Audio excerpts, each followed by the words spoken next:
That's right, another week, and training camp is upon us as the Eagle Eye in the Sky podcast, fueled by Gatorade, continues. I'm Fran Duffy, and I think we've got a great show for you here on episode number 185. At the top of this week's show, we've got Chalk Talk, where I chat with Lane Johnson and Brandon Brooks, the right side of the Eagles offensive line, all about a number of things, really. The OL Masterminds Academy, I was down there in Frisco, Texas at the Star. Last week was an awesome trip, learned a lot about offensive line play and really just their routine and what they go through on a weekly basis, a yearly basis, just a ton of insight. And Lane and Brandon will share that with you in this week's episode. And training camp now starts this week. So it's football is upon us here, and we're going to get things started right now in Chalk Talk. Let's get down to business. It's time for Chalk Talk. Really happy to be joined here by Eagles offensive linemen Lane Johnson and Brandon Brooks. And guys, we're down here, kind of set the scene for us because we're here at the Star. We're in Frisco, Texas, and I'll start with you, Lane, because this is an event that we talked with Duke Manyweather a couple weeks ago about just the origination of the OL Masterminds Summit. So take us through your end of the story and how this whole event came to be. My whole idea in my mind was to get all the guys that play in the league and get them in one room, and really it'll all start there. From what I've seen, everybody just communicating. I think a lot after every game, you only have 2 or 3 minutes to kind of show your respect for another player and kind of talk about things, and then you have to go back to the locker room. So really, it's a way for us to all get together, discuss what we do for a living, and really just kind of let it all out and try to. The whole idea behind it all is just try to become a better player, and we can all improve. How much has it grown from this year, or from last year to this year? It's grown, as far as the numbers, probably a pretty good bit. Yeah. A lot more college kids, and really it was just a good turnout. And I think with how we did it in the classroom and then come on the field, just a lot of good communication. Stuff we haven't had the ability to do, and really just making new friends and that's really been it. It's been a lot of fun. And Brandon, this is your first your first time down here for this event. What were your first impressions coming down here and really just getting into the meeting room for the first time with all these guys together? Well, first you think it would be the guy playing next to me who put it on would have invited me last year, but the type of guy he is. I don't know me own self. But it's super dope, man. Like to have a lot of the really good guys, top guys in the league, and young guys trying to get their game there, and college guys who are trying to make it. They come into a room, and we all go through a lot of similar things as offensive linemen. We face a lot of the same guys, same pass rushes, and it's interesting how some guys view the game. It's interesting to see like some of the techniques guys use and how you can apply them to yourself, because say you're taking on like a bull rush, well, maybe you were doing it one way, another guy was having a lot of success doing it another way, and you realize like I've been doing it the hard way the whole time, not knowing that there are other ways to do stuff. So it's super cool to all be in the same room and discuss ideas. Yeah, I don't want to give away too much of the stuff that you guys talk about, but to me it's so cool that you guys talk about more than just the X's and O's and the technique. You're talking about things not necessarily outside of football, but the stuff that all of you guys are going through throughout the entire year as well, and I thought that was really interesting as well. Yeah, whether it's touching on like recovery, different ways to get your body back to where it needs to be, because we all feel bad, at different ways to have you bounce back. I think one thing that was cool that we touched on was the confidence aspect. Yeah, because playing O-line, I think it's very similar to DB, where you can have be having a great game, locking a guy out, shutting him out, and then whether it's one touchdown for a receiver or one sack for a D lineman, all of a sudden like your whole day is ruined, and next thing you know you're out there doing stuff that you've never done before. You're getting in your own way. And it's like to go out there and, and I think as O-line, we all kind of, feel that way going into games. Like, we want to be perfect. We don't want to give up a sack and, et cetera, et cetera. But, we all go through it. Nobody's going to be perfect, man. It's nice to, I guess, hear other guys, say the same thing. Like, going out there, having the mentality of, whatever happens. I'm good enough to be out here playing. I'm going to be confident in myself and, bet on myself. So I couldn't help but notice both days you guys obviously you're sitting next to each other. Lane, you're on the right each time. When you guys are all together, are you always on his right just because that's how you guys are used to standing next to each other on the field? He's just such a big individual. I mean, he kind of tells me where to go, and I just listen. Like when you guys get in the car together, he's always got to drive because he's going to be on the left? Yeah, and I'm a bad driver too. It is what it is. I think the whole thing about this is kind of being vulnerable. Yeah. I think as a offensive lineman, we all want to be tough. So we all want to, kind of be macho man, kind of have that kind of mentality. But at the same time, coming here and just being vulnerable and really just being real with each other, I think that's probably the most refreshing. And that's what I like about it, is that you kind of remove layers from everything and kind of get down to the human aspect of everything. And so it's been a lot of fun. And as far as him, probably my best friend, one of them, just because. Probably not. It's just a great dude. So whenever I'm not around, or whenever I'm not around him, I miss being around the guy. Because we spend so much we spend so much time together. So he helps keep me in a straight path, because I've been known to drift and get in trouble. So he's helped me out a lot. So I'm thankful for that.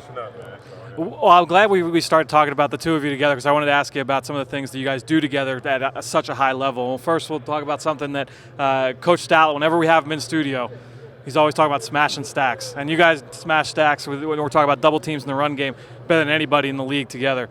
What does that take? How long does that take to kind of develop, just that feel for working together in the run game side by side? I'm pretty fortunate. You got a guy that's, there's not too many guys that are built like Brandon. I'm talking about in a good way, just a very powerful individual. So as far as me, he makes my job pretty easy. So I'm very fortunate to have that. So really, I think, our main focus is getting healthy. And I think once that happens, whenever we're playing confident, I think we're hard to match up against. But that's really it. And just being there for each other every day, just coming back from injuries and really just giving it hell. That's all you can do, and try to make the season the best it can be. And Brandon, when you got here, obviously Lane was already kind of entrenched on the right side when you got here. How long did it take you to kind of feel comfortable? We're like, all right, like we're in lockstep right now. Well, did you get suspended my first year? All right, so early on, prior to even coming here, man, I heard a lot of great things about Lane. Not just as a player, but as a person. Heard a lot of good things, and was really excited and looking forward to coming up here and working. And kind of had a setback, but the biggest thing is going through that with him. He showed me the outside noise really don't matter, because I always joke with him, if you can survive 2 suspensions, dog, what can't you weather? Yeah. Because especially in Philly, you know how it is, man. So. Watching him go through that, man, and come out, man, really, I think bonded us together a lot more during that season. So, when he did come back, it was kind of we picked up where we left off during training camp, and then, just hit the ground running. And now we're together all the time. So sure. We're always talking ball, even on the field when we're going, through the B block smashing stacks. Yep. How do you see this? Okay, I'm gonna try to do this. Maybe you can do this, and vice versa. And then I think the biggest thing that kind of really connects us is we like to have fun, man. The game is fun. We enjoy, smashing stacks. We enjoy, locking guys up one-on-one. We enjoy, it's 3rd and 10. Well, we're gonna leave the right side one-on-one. We enjoy stuff like that. We enjoy rising to the occasion. We enjoy just having fun out there together. So. The other aspect of that too, if we go to the passing game, is passing off stunts and twists up front. It's for fans that don't really know what that's like from a communication standpoint. Take us through what that looks like. If you guys are on the man side of the protection and you guys have to pass things off, what kind of goes through from snap to finish there? So say we got right, hands together praying, but say we got a TE coming up, man. You got 3 technique, tackles penetrating and ends coming around. We do work on that stuff, throughout the week, but, little stuff like I got to make sure to snap it off, in front of lane instead of letting the guy, get to his shoulder and then, split the both of us with the other guy coming around. I got to work on that drifting, and then if I drift, I got to work on not drifting, because if I drift too much, I give up too much space, and that's a free lane for him to come and smack Brandon in the head without him having any vision of it. So the spacing is important, right? It's not just being next to each other, but also on different levels of the line as well, that's what right? it is. It's all levels, and there's times where I don't get it done, and hey, he gets mad because you're getting smacked in the face. So that gives me the initiative to do better next time. So, everything about the O-line position, it's all black and white, and I think being vulnerable and really just telling it how it is kind of the relieving factor, because there is no recipe, end all be all to this, style play. Playing offensive line, it is what it is. But at the same time, we're lucky. We're on a good team, and we're enjoying it. And so we try to have as much fun as we can. So I want to ask you guys about just first impressions on a couple key figures with the Eagles, and one of them is a guy that you guys know really well, Jason Peters. You arrive as a top 5 pick. You arrive as a big free agent. What were your first thoughts before you had gotten there on Jason Peters? Like, what did you know about him, and then what was your first impression? And maybe throw in a good JP story if you can. JP, his reputation precedes himself. When I was down in Houston, a guy I looked up to him. So that's how I kind of first started hearing him. Then I started watching his film, and like the stuff that he was doing when he was younger and the stuff that he's doing now, like guys at the top of their game can't do. As far as I'm concerned, JP's a first ballot Hall of Famer. So to be in a room with somebody like that, that just don't come around, every day. Yeah, he is funny too. But I'm trying to think of a funny JP story. The ref was like, JP, you got to move up on the line. And JP was like, what do you say? He's like, nah, I ain't doing that. And then the ref was like, well, I'll throw your ass out. And then JP was like, you ain't doing And then, literally 2 plays later, the ref goes, I'm sorry, Mr. Peters. Call him Mr. Peters. Like that. When you see stuff like that, yeah. You know what you're dealing with. Every game, every ref always come and shake his hand, call him Mr. Peters. Like that is, that's a true sign of respect. Sure. Every guy in the league, you've heard about him. So. I'm interested to hear your take on him as well, Lane. Really coming out of college, I'm just moving to tackle. I don't really know that much about the position, but I do know I've heard a lot about this dude named Jason Peters. And first time I walk in the building, I see him, I said, this may be the biggest man I've ever seen in my life. Just because he's built like a 55-gallon drum, maybe a 100-gallon drum, just the biggest chest I've ever seen. And I've just never seen a human like that. And then, and so, with that, you're thinking, I've seen big guys, but, I don't think they're very fast. And he gets out there and he moves like that. I'm like, this is a different breed of man. And then, Coach Stout says, you just watch him and do everything he does. And so I did. Try to learn as much as I can. There's never going to be another Jason Peters, but just try to, pretty much copycat. And, one thing about him is that he's just a good person. Yeah. And so I think whenever he comes in the room, everybody feels safe. Everybody feels secure because he knows that people know that he's going to try to lift them up. And that's really what kind of human being he is. He's a big family man. He's a big teammate guy. And it's really all about his presence. Every time he's in a room, he just takes control and in a good way. And that's what when I'm not around, we miss him. He's a fun dude to be around. I've been thinking about him this weekend because a lot's been written about how every training camp he'll take a young UDFA or a young late round pick and kind of mentor him, and he keeps him under his wing and is teaching him through. The guy may not make the team, but all summer he's connected to Jason Peters after practice. And I kind of feel like, is that something that you try and employ here? Yeah, well, it's not like, one thing about him is that, he's very established. And I think, it's just something he enjoys doing. And my whole thing is I didn't want to, with this whole clinic thing, I wanted it to be about all the players just getting here. Yeah, you have to draw attention to get people, knowing what it is. But I guess moving forward, it's really about just getting all the guys here.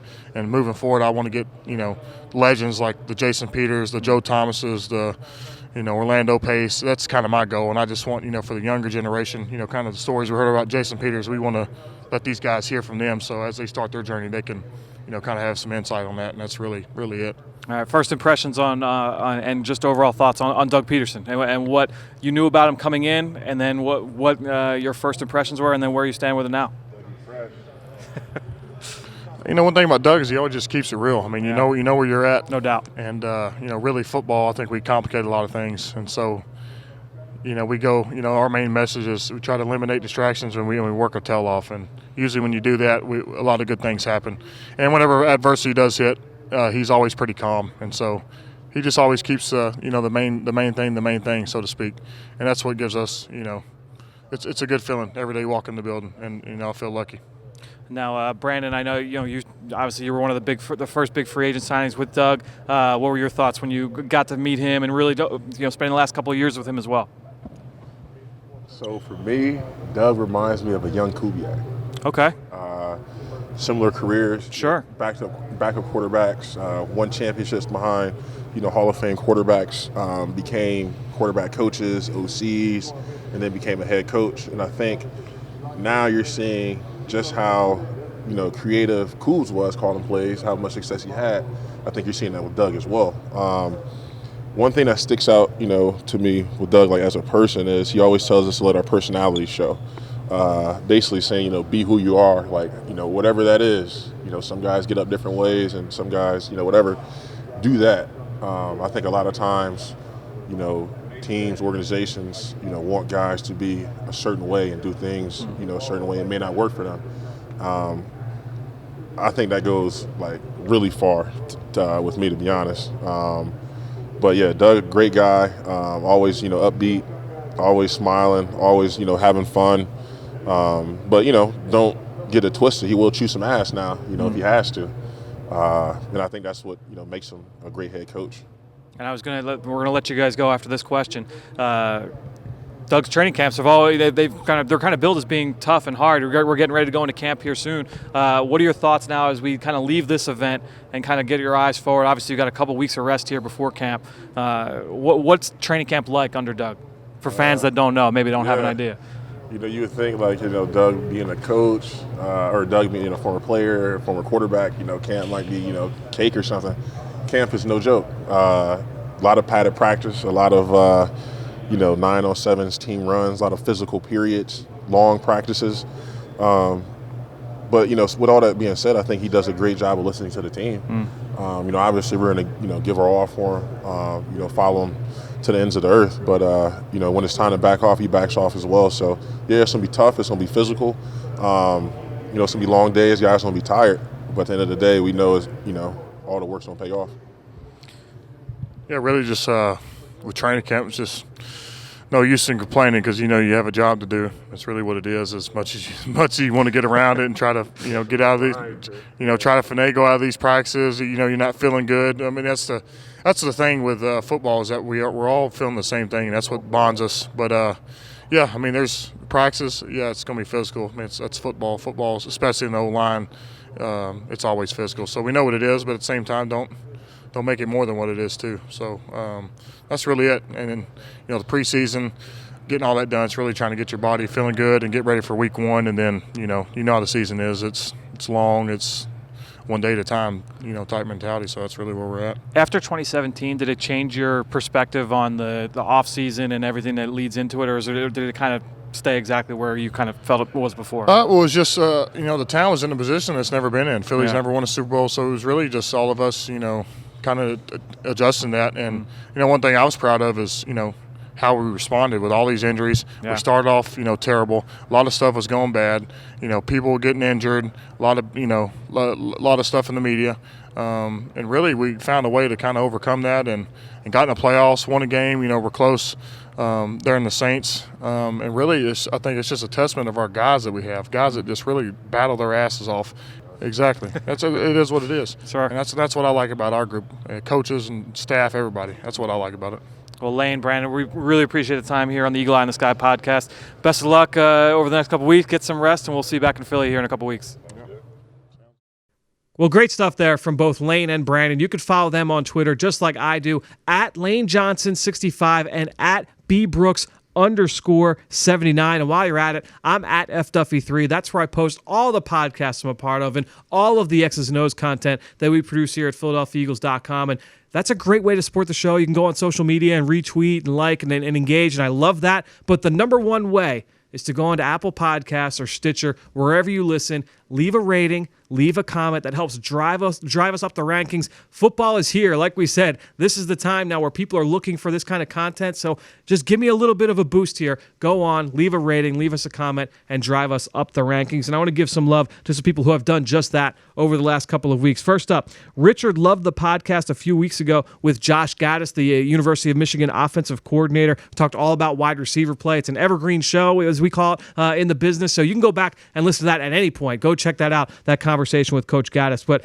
that got Richard thinking, Do defensive backs ever work with wide receiver coaches at any level to help them and their ball skills? And this is a good question. I would say that's probably not. Most defensive backs coaches, they've got a lot of drills to help players with, with their ball skills, their ability to finish at the catch point. If you get a chance, you can see Corey Unlin. You go and watch those Mikings on PhiladelphiaEagles.com, with Corey Unlin at training camp, at mini camp, where he works with those guys. They do a drill almost every day in the summer where he's going to put, especially those safeties in those corners, he'll put them in the middle of the field, and then he'll get the jugs machine, where the receivers are working, and he'll fire balls 30 yards downfield, 40 yards downfield, and either the safeties are chasing from the middle or the corners are acting like they're pressing and then running down the sideline, and it really kind of encapsulates what those guys are asked to do in a game to then finish at the catch point. So every defensive back coach has things that they do to kind of work on players' hands. Receivers coaches certainly have their hands full with their own guys, but I would say, I'm sure it happens at times, but not as common as you may think. Good question, though, there, Richard. Next up,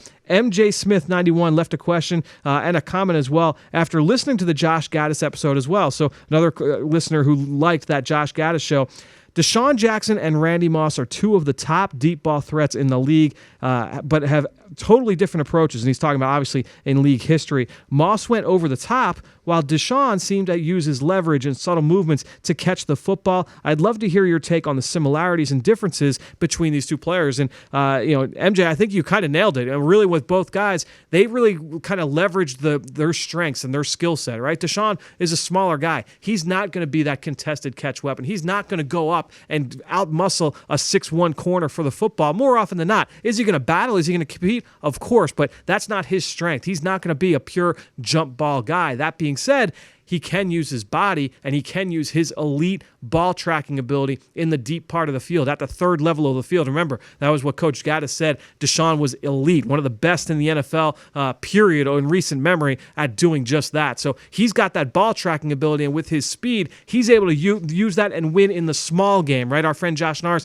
likes to break receivers up into two spots. You either win in the small game or in the big man's game. Some guys can do both, and I think Randy Moss was one of those guys, and that's why he's a Hall of Famer. You look at Randy Moss, yeah, he did have the ability to go up and over, and he was a little bit bigger, had that ability to go up. You look at Calvin Johnson and A.J. Green and Julio Jones. Those guys have the ability to win in both ways, where they can go up and over you, or they can just run by you and kind of juke you out and win at the top of the route as well. So, some guys just do it in different ways. Ultimately, there's a lot of ways to skin a cat. And when you look at these receivers, the ability to win vertically down the field at the third level, there's a lot of ways you can do it, and that's a great example you pointed out there, pointing at Deshaun and Randy Moss. So great stuff from all of you out there. Great questions there, and thank you so much for listening, not just to this podcast, but all of our podcasts at PhiladelphiaEagles.com. But that'll do it. Another show in the books here on the Eagle Eye in the Sky podcast. Over the next few weeks, we're going to have a lot of fun on this show because, we're going to talk through training camp, and I'll give my thoughts on what we're seeing out in the practice field, but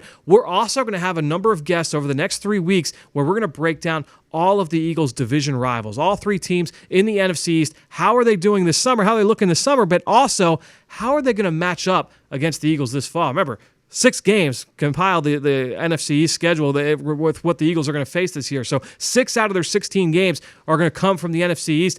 How will those games be decided? What will be the big factors? We'll take an early look at what that'll look like here this summer. So that'll be the next 3 weeks here on the show. Then we'll recap training camp, and before we know it, we'll have our regular post-game podcast with Greg Cosell from NFL Films right here in the studio on the Eagle Eye in the Sky podcast on Chalk Talk each week. But that being said, I think that'll do it. Another show in the books for everybody here at the NovaCare Complex. I'm Fran Duffy. We'll talk to you next week.